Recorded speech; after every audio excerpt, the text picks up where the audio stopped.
Hey clever thinkers, I want to start this video showing you something.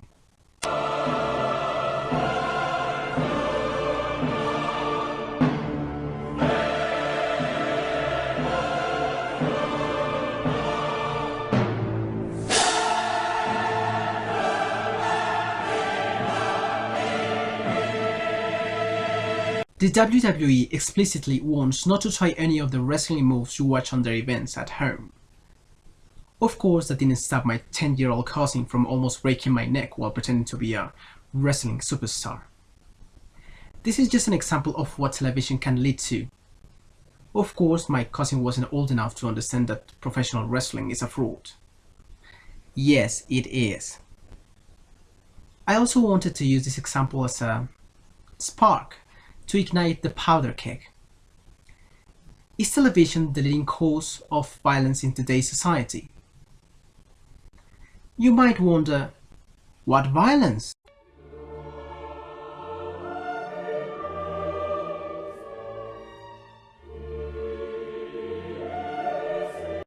I'll tackle this issue presenting three different periods.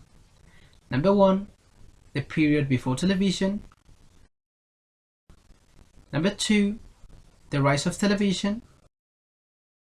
And number three, the golden age of the internet. There is not a single father of the television.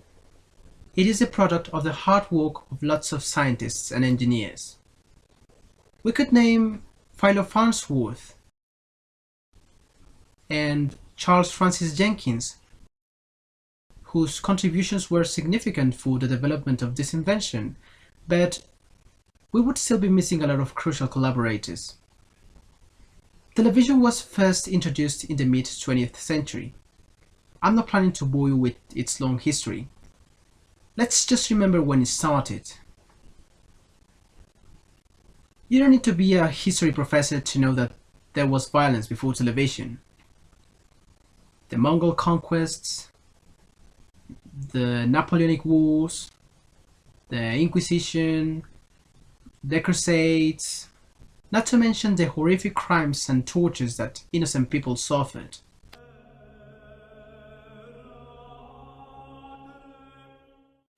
We can't blame television this time. So, who was to blame for all this violence? If we take a look at the examples I just gave, there are two main reasons: sociopathic leaders and religion, all of them related to poor family values and the lack of information.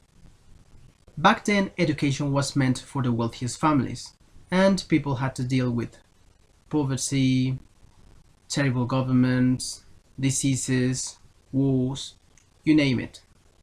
Such a hostile environment triggered the worst features of human nature. But let's travel forward through time. Did the cause of violence change? Did it get worse? The first generation that enjoyed the wonders of television was the baby boomers. Television started a bit before, but the previous generations were more concerned about the world wars. We need to study the impact it had on next generations. Television offered people around the world the opportunity to be informed, the opportunity to be aware of the different events that occurred in various parts of the globe. Later on, it became a medium for entertainment. Afterwards, it evolved into a third parent, raising children. I myself was partially raised by television. Our societies are more civilized now, but violence remains. Can we blame TV now? The National Institute of Mental Health stated, "Violence on television does lead to aggressive behavior by children and teenagers who watch the programs. Not all children become aggressive, of course, but the correlations between violence and aggression are positive." There are two effects of TV violence on children. Number one, desensitization to violence. And number two, it may lead children to believe that the world is a dangerous place. However, Richard Tremblay, a professor of the University of Montreal, disagrees. All babies are born with violent tendencies, which most kids learn to control as they grow older. Those who don't or can't learn are the ones who become violent. Clearly youth were violent before television appeared. I agree with both researchers. There was violence before television, but it's still a terrible influence for children and teenagers. In 2009, 17-year-old Andrew Connolly strangled his 10-year-old brother with his bare hands. He fantasized about being a serial killer just like Dexter Morgan. Sons of Anarchy influenced a gang in Florida to commit violent robberies.